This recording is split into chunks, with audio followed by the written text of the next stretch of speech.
Hello there, my name is Joseph Lee. I'm currently a sophomore at MIT studying computer science, economics, and business analytics. In this video today, I will be talking about the differences between MIT's application system and the Common App system, which you're probably more familiar with because most schools use that system in one way or another. And I wanted to make this video today because MIT's recommendation system is a little bit unique. Honestly, the website's a little bit janky, it's a little bit outdated, and so it's a little bit harder to navigate, and there's a little bit of uniqueness and things that they look out for and specific technicalities in the system that are different than the Common App system. So I want to go over those today and hopefully help you out with your MIT application. So the first thing, and I think the most major thing that's different about MIT's application system is that they only have 4 spaces for activities. So whereas Common App and I think most other institutions will have like 10 or 8 or somewhere around that, like multiple, like lots of areas for you to fill in your activities where most people wouldn't actually be able to fill in all of those slots. MIT only gives you 4 activity slots.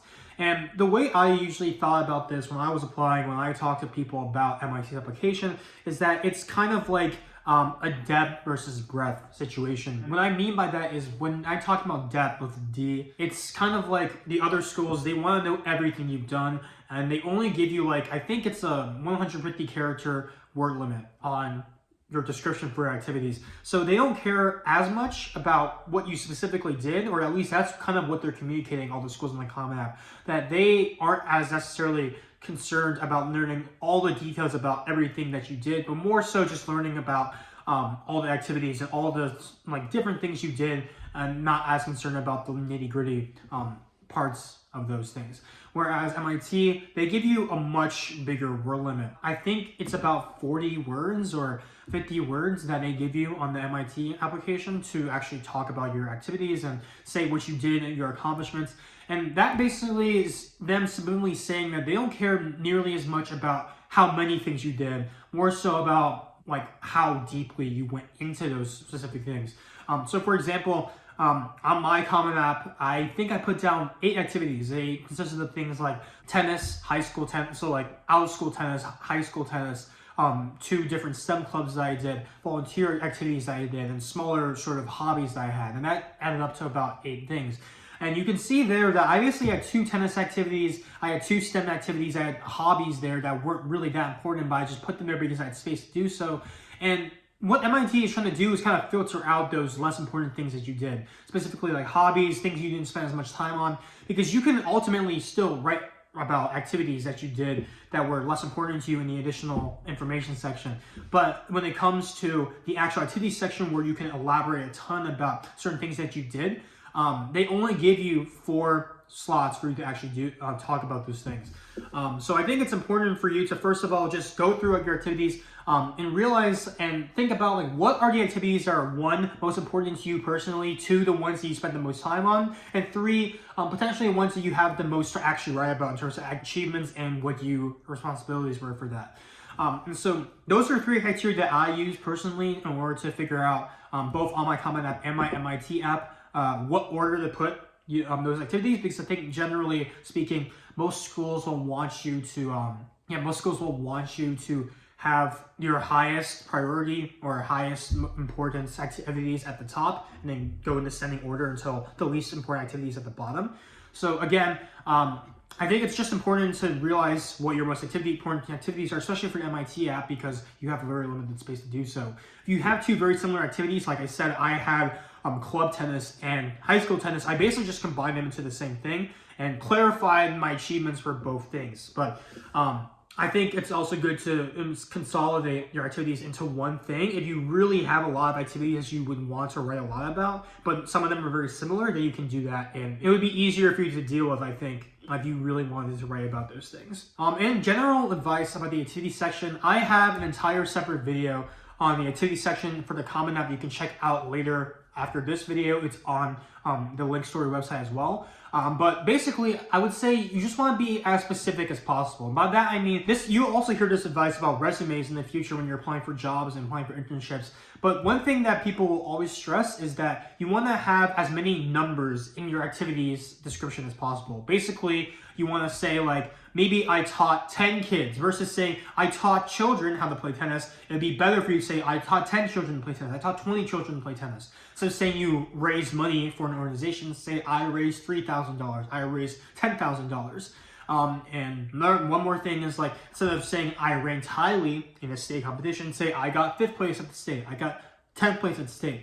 By putting numbers to your achievements, people are better able to understand exactly how impressive your thing actually was.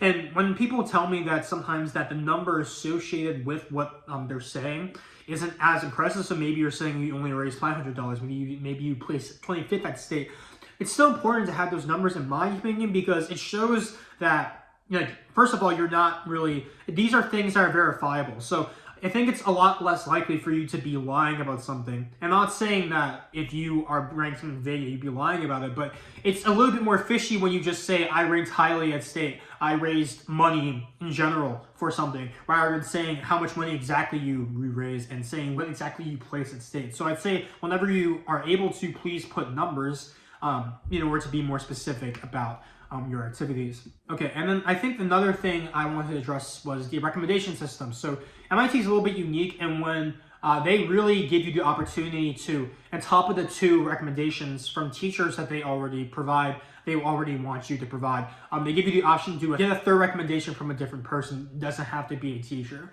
And I think it's really important to take advantage of that if you can. For me personally, I thought that a big part of my life, and it still was the tennis court. And something for me personally was I always felt a lot more comfortable with myself socially, emotionally, and mentally, honestly, in a tennis environment than the school environment. I think for me, high school was a very tough time for me, as it is for a lot of people, and my social life in high school wasn't the greatest. So I felt myself clam up a lot. And I think, and my teachers basically confirmed this for me, that like, a lot of what they would say about me personality-wise was that I was a relatively reserved person. I was someone who didn't like to speak out that much. I could crack a joke here or there, but I was, most of the part, just minding my own business. And honestly, my natural state of being when I'm really comfortable with people is not that. I like to talk a lot. I really like to express myself.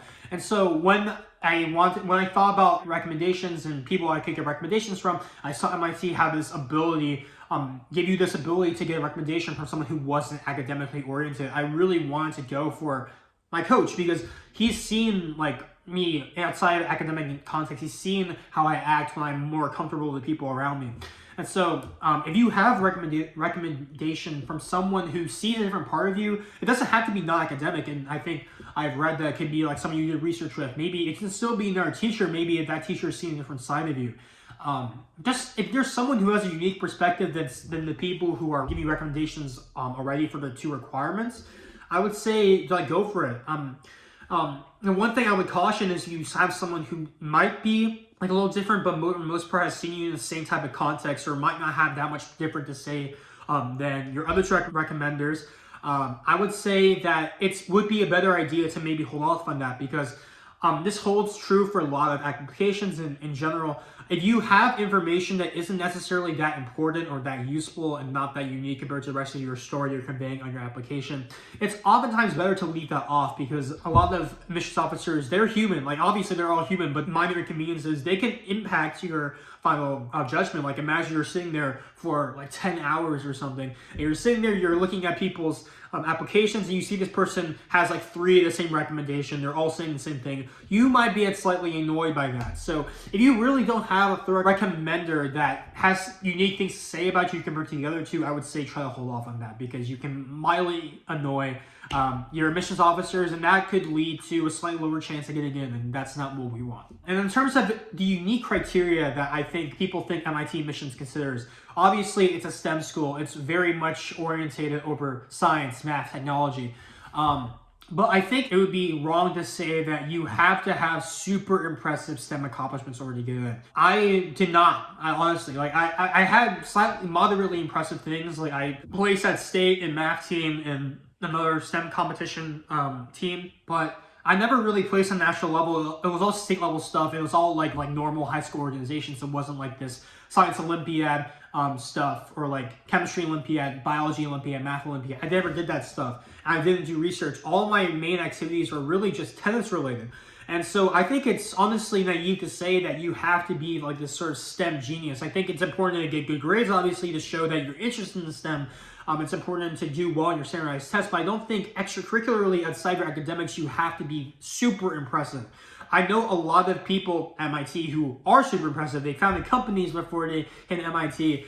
They did math Olympia. They were freaking like in the international biology Olympiad finalists. So like one of those top 4 kids from the entire country who went to represent us at like the international tournament. Like those people exist, but there's also people like me who really didn't do that type of stuff. So yeah, to conclude here, I want to say that you want to aim for depth and not breadth on the MIT activities. Like make sure you get as much detail as possible in those activity sections. They reduce the quantity of activities you can talk about and extend the actual amount you collaborate them for a reason. They want to know about your most important activities. They don't really care about the less important ones. They really want to hone in on those and get to know you as best as possible within those activities context. I think, again, you should go for a quote-unquote unique recommender if you believe it has something different to say, and if you don't think you have someone like that, there's no worries. It's optional for a reason. That's genuinely something that's optional. It's not something like, oh, it's optional for you to do a subject test, but they really want you to do something, or like something like that. It's really genuinely optional. And another thing, last thing basically, is don't believe you have to have these national awards or exams that have gotten into prestigious camps or whatever. Like it's not required to get in. Obviously, again, MIT is looking for students like that. There's a lot of students who do apply who have that, but if you don't have that, you still have a good chance of getting in my opinion. And so yeah, that will conclude the end of this class. I hope you enjoyed this session, and I wish you the best of luck on your college application journey. And feel free to reach out to me with any questions. I hope you have a great rest of your day. Goodbye. Thank you so much.